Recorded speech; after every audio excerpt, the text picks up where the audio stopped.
Hi guys, welcome to today's video, which is a 1,000 subscriber special, so thank you for subscribing.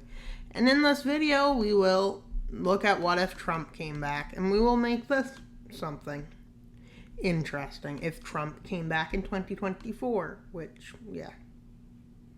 And the first thing he does is get mad at NATO for not paying enough and making the US pay. So then he leaves it. Yep, NATO is left. And let's look at NATO now without them. And Hungary follows suit. Which basically is becoming more of a... nobody really cares that Hungary's left. Because Hungary's just hungry for attention. Get it? And Europe seeing that this is bad because now they have to hold up much. Sweden, yet all these nations are seeing that NATO has fallen apart, meaning that southern NATO and northern NATO is now not connected. Well, Turkey, everybody thinks about being painful, but really, they're not the worst. And Austria has joined NATO. Lol. Meaning NATO is really disconnected. Could they invade a nation? No, that wouldn't be right. They're hoping Ukraine wins. But now let's look. And then the U.S. says Ukraine. Then Trump says that the U.S. is being too reliant. It's giving too much aid to Ukraine. And they decide to stop it. Which may have been a big error. But let's see. Europe is trying to hold up.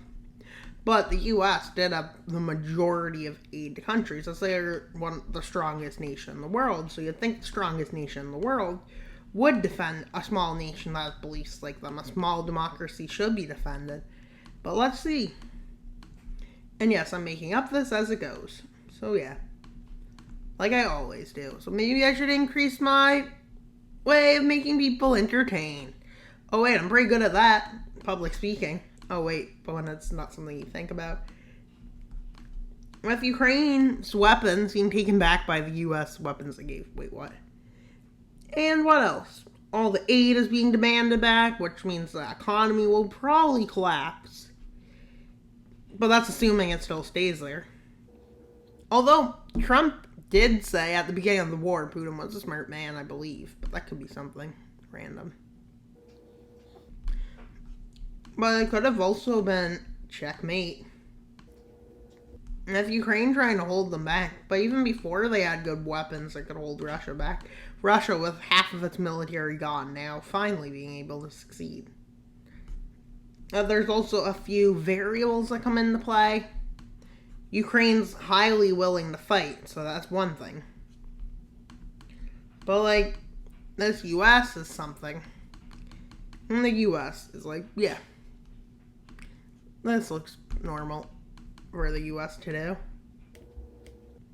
This would affect all of us. And they moved down to take Kyiv, this time as a success. But unfortunately, they didn't capture Zelensky. And they are still getting humiliated, but that's besides the point. Of Putin just being humiliated after humiliated after humiliated. Especially the time Wagner to humiliate him. Now that was funny. And me with my anti-dictator mentality, trying to make jokes about a dictatorship. That's funny. What happens if you don't listen in Russia? Too bad. What happens if you don't listen in a normal country? Ooh.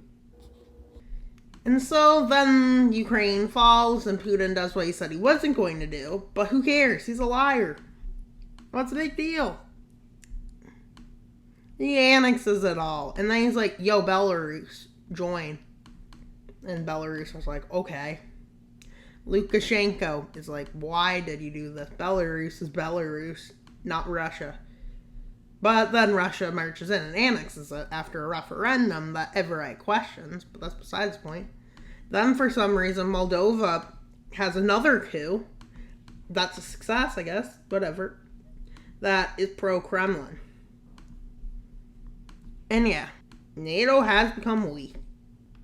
And basically, Russia then marches their troops into Georgia, forces Armenia to join, and quickly marches into Azerbaijan. And what is this? Well, now they border, you guessed it, Iran. The second most powerful nation in the world is a paper tiger. Yet this U.S. is being stubborn and allowing it. Now let's go to another joke I'm going to make. Now, where can joke number 2 come into play after joking about Russia and NATO? The new joke. And in a random act of something, for some reason, American troops decide that their best way to deal with the problems they are facing is invading Mexico. Why do they do that? Because they think they have problems, which they really don't. But yeah, that's just something. And the people are all happy as this is taking place. And they're like, the U.S. first. But you know, the U.S. could win, they could lose. Who even knows anymore? They lost the Vietnam War, but they won't lose this one. Or will they? As they invade all the cartels in Mexico. Yep. They're invading the cartels. And decimating them as they go. With Mexico basically becoming Laos 2.0. With Mexico City falling, and most of the states. They're almost to Yucatan. They took Chiapas. Why does that matter? Tabasco. Now they're taking Yucatan. They took all the place. And then the USA goes to a peace treaty with Mexico. And basically doing a lot to Mexico. You know, you get it. They basically decide that there's no point in not doing this. And yeah, they build a 500-foot tall wall down here. Because they can. But why would they? Now they can just boat there. With them deciding the Caribbean is where they need to go now. Why would he go for the Caribbean? Who even knows what's going on anymore? I'm trying to read the mind of it. Who wants to annex stuff? Who even knows what's going on anymore? But you get it. The world has fallen apart. And yeah, this is an extreme situation. But would this happen, this extreme? Maybe not, maybe so.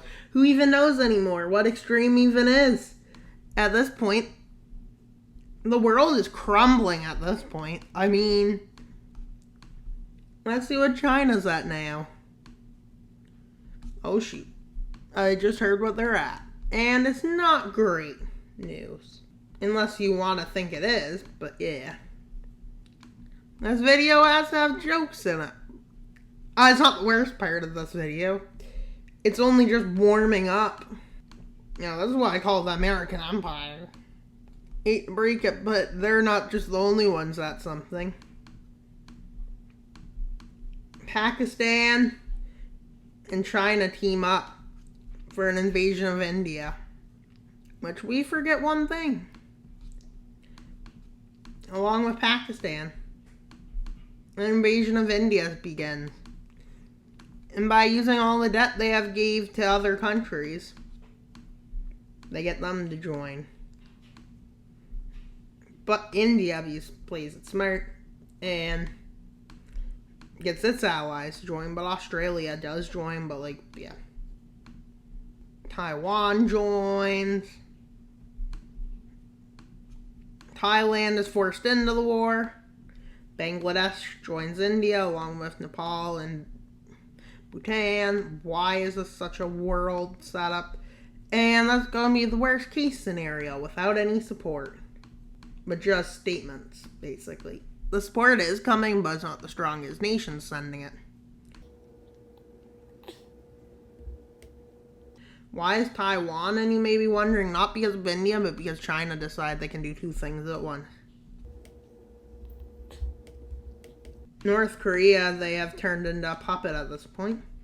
With the West trying to support this and stop this, they're failing.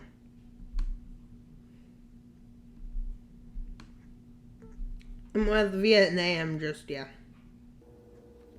With pro-Chinese guerrilla warfare breaking out. Yep, you heard that. What starts well, what ends well, starts well. This area of India falling, and an invasion of Bhutan succeeding, and Nepal somehow.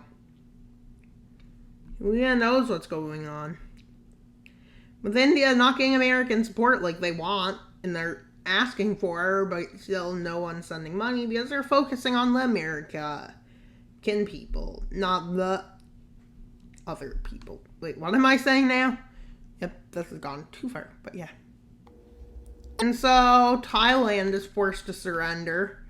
India gets invaded from the south now that their country is falling apart. Who knew India would be falling apart? And so, yeah. This is the end of the British Raj. So, yeah. Wait, what did I just say? That's not 1910, but yeah. Let's pretend it is next for the sake of the video. With Russia ready to push across. But yeah. To prove Russia's strength and allegiance to the alliance, yep. Poland joined it. No, they didn't. Why is it saying they did? That's weird. Hungary joined. But Iran is the first one to do something, which is declaring war on Saudi Arabia, which brings Iraq and Kuwait in quickly. But the rest of the nations that are friends to them are like, maybe not. They see Iran as a support of major powers at this point. The power imbalance is completely off in this world, so there's nobody that will try to stop this because of Iran's friend. I mean, to stop what's happening right now. Turkey taking the opportunity at this time to annex Syria, which really angers Iran. Them headed right towards Riyadh. They take Riyadh, and they pretty much end up falling. And Iran decides they want lands. And they get loads. Well, the worst part still hasn't happened. I hate to break it to you guys. But, yeah. Pakistan and Iran are now doing something. So they call Operation Pashtun. Well, really, it's Operation Graveyard. Why is it called that? Because they're invading a graveyard. With Soviet weapons, American weapons, everyone's weapons. And yeah. The history of the world, everything starts falling apart.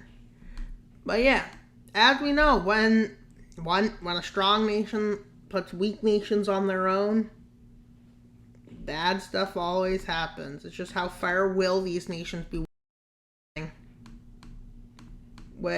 Why am I calling it a consolidation war? Because this is a war where Russia goes against Central Asia to take it over and consolidate power over the region. So I'm calling it the Consolidation War. And no, not because of that, but because, yeah. And so when Russia gets ready and angry, you know what I'm trying to say. With Russia invading from this area because they can, now they're gone for the capital, Astana. And they have taken it. The Kazakhstan has become a weak nation. I'm trying to letting Russian troops pour in. So does Iran and Pakistan.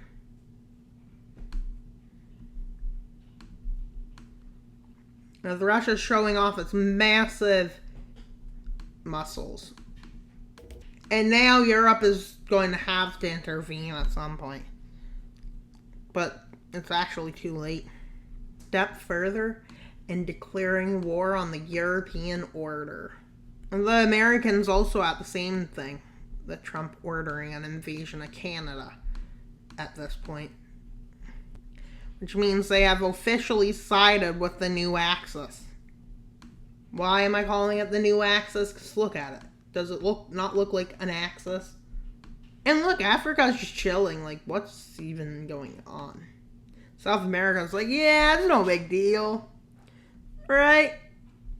Oceania, yep. Right, Africa? Yeah, nothing's happening. We don't need to support the imperialists now, do we? Oh my god. Yep. They finally called them what they are. And they move out from Hungary, and really, their goal, they take the Swatsky Gap, and the Baltics quickly fall because all the American troops have left Europe. Along with their nukes, too.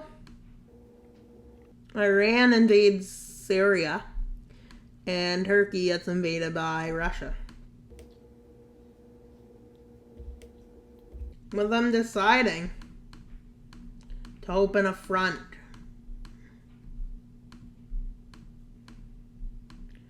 Kosovo and Bosnia are forced in on the blue team, basically. But everybody's at war now. The Chinese and puppet and Pakistan troops and everyone's troops arriving. At this time, they start the invasion of Poland. And yeah. The being a fast invasion being made on Turkey, which they used to invade Greece from the south. And that's seeming that as front is the Balkans fall. This being where a nice stalemate is established. Then Turkey falls. And let's see what America did to Canada. Well, it's going to look bad because Canada, yeah. Since this is not Canada's video, yeah. Canada, I'm sorry. Sorry, home country. What? Yep, sorry. But Trump's also like, I'm going to buy Greenland. No, you're not. As they invade Canada, like, they have lightning warfare. I don't know, or they the speed of light.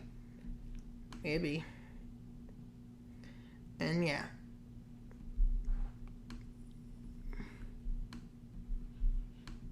We don't really think of this, but yeah, they invaded Greenland. They realized they need to make a right-wing Europe.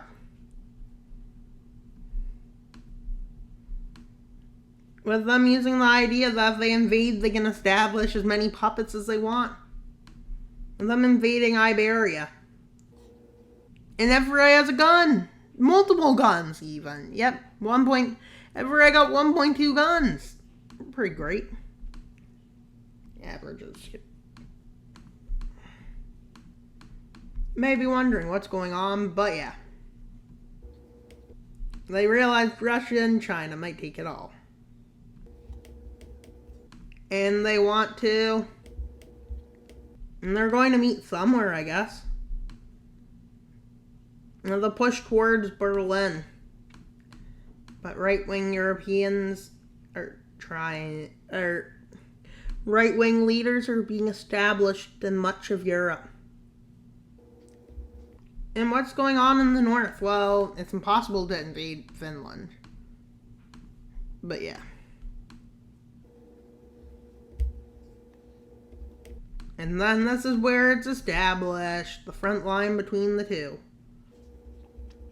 But more negotiations are made. And then invasion of Finland backfiring for all the nations on this team.